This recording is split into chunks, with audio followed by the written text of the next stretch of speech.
Hello, I'm Roger Baker, Director of the Stratfor Center for Applied Geopolitics at RANE. This podcast is brought to you by RANE Worldview, the premier digital publication for objective geopolitical intelligence and analysis. Subscribe today at raneworldview.com.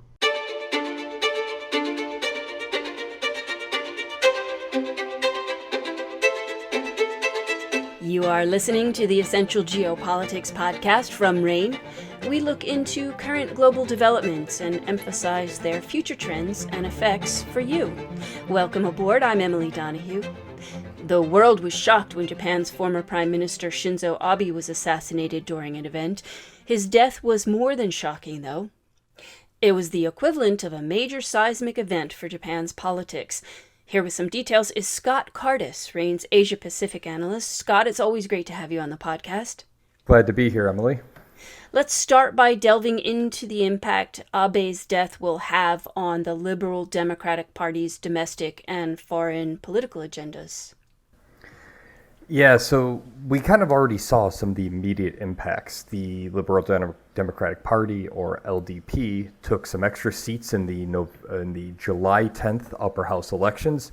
They were already slated to win a lot, but they got 63 seats as opposed to the initial estimates of 60. So they were able to maybe get some sympathy votes or leverage his death to help them in the polls and maybe secure a few more seats. While they're able to secure some of these seats, we're going to see them pushing their new majority and supermajority in the upper house to try and get through some legislation that they might not have been able to in previous times. So, for example, we're going to see a lot of focus on COVID relief. We're going to see focus on economic recovery and growth and fighting inflation and fighting the rising consumer prices in Japan that are actually causing a lot of Japanese people to struggle. A lot of the consumers are struggling with the rising costs of fuel, costs of energy. The electricity there's a lot of worries about power generation in Japan right now. And so we're going to see the LDP look to secure their agenda on how to solve these going forward domestically. In regards to foreign policy, the LDP will definitely be continuing basically what Abe started back when he was prime minister. We're going to see the LDP really pushing forward to secure this Japanese remilitarization. They're going to be really leaning into their kind of re-engagement in the Pacific and the Pacific Islands. We see them making a lot of outreaches towards places like Australia and New Zealand even. We see them pushing forward and obviously out into NATO, which was a big surprise.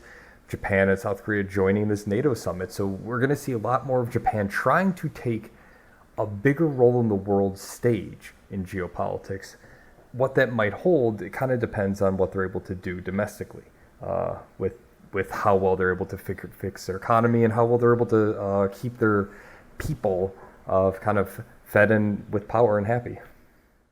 Let's talk about constitutional amendments. Has something been proposed, and if so, what does it mean? Yes. One of the big things is, everyone talks about this constitutional amendment, and the big question is, can Japan and will Japan finally either remove, amend, or reword or something Article 9? Article 9 of Japan's constitution basically forbids them from going to war and using armed conflict as a means to settle international disputes. For a long time, this has been hailed as a kind of a big victory. The Japanese would be saying, we don't need to use force to settle disagreements. Now look at us, we are settling disagreements with words and with dialogue and diplomacy. And to be honest, the amendment of that is still very, very unlikely. While the LDP took the upper house of the supermajority, they don't have the lower house control yet. And I think is around 51% of Japan's population. They're only about 51% support amending or changing Article 9 right now. So even if they were to somehow pass the legislation in the lower house where they don't have the supermajority, they would still need to pass the popular referendum, which, as it turns out, as it is right now, they don't have the support to do that. What is more likely is some constitutional amendments regarding the acknowledgement of the Japanese Self-Defense Force. The Japanese don't have an army. They have a Japanese self-defense force, which is kind of like the U.S. Coast Guard and the U.S. National Guard. They perform very similar functions. They don't really go overseas. They're just meant for local territorial security and helping out with humanitarian aspects in the region. What is very likely to happen is that the LDP will push for a constitutional amendment to recognize the Japanese self-defense force and enshrine their role or their existence in the Constitution, thus letting the government recognize this group that is not in the Constitution now, but then they'll be able to then recognize it and give it broad powers or reinterpret how they can use that in lieu of changing Article 9 right now.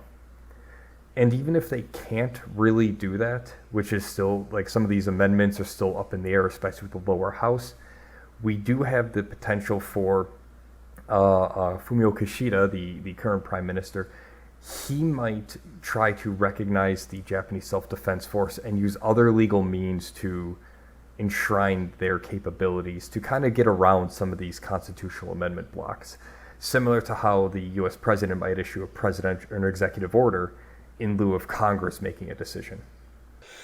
So briefly, Scott, can you tell me what other factors could limit LDP policy implementation? Definitely. There is a lot of domestic pushback. We have to remember the LDP, while they are pretty popular, they are struggling with high consumer inflation. They are struggling to fight back against the legacy of Japanese imperialism in the early 20th century, which still impacts domestic politics and policy making today. And then going forward with that, you also have the impacts of, if they choose to try and amend their constitution, how does that impact their relationship with South Korea? They're really trying to fix this relationship. So maybe South Korea doesn't like Japan changing their constitution or recognizing an armed forces, and they try to start to ease off this renormalization of relations. You have a big issue in Japan that a lot of people discuss, which is the population. The population of Japan is going to be one of the oldest populations in the world by 2050. More elderly people than young people. The population is declining, and the country isn't really putting forth any substantial ways to fix this. And that's definitely going to impact all of the future-looking policies going forward, because how are they going to pay for some of these programs? If you have an expanded military, the money needs to come from somewhere. And with a shrinking labor force, how are you going to get the tax revenue to fund the military? Wow, that's quite a conundrum. Scott Cardis is an Asia-Pacific analyst with RANE. You can read more on Abe's death and its impact on Japan's political future at RANE Worldview. Right now, you can subscribe for just $1 for 4 weeks. You know it's worth that trial. Find out more at raneworldview.com. That's RANE worldview.com. I'm Emily Donahue, and as always, thanks for listening.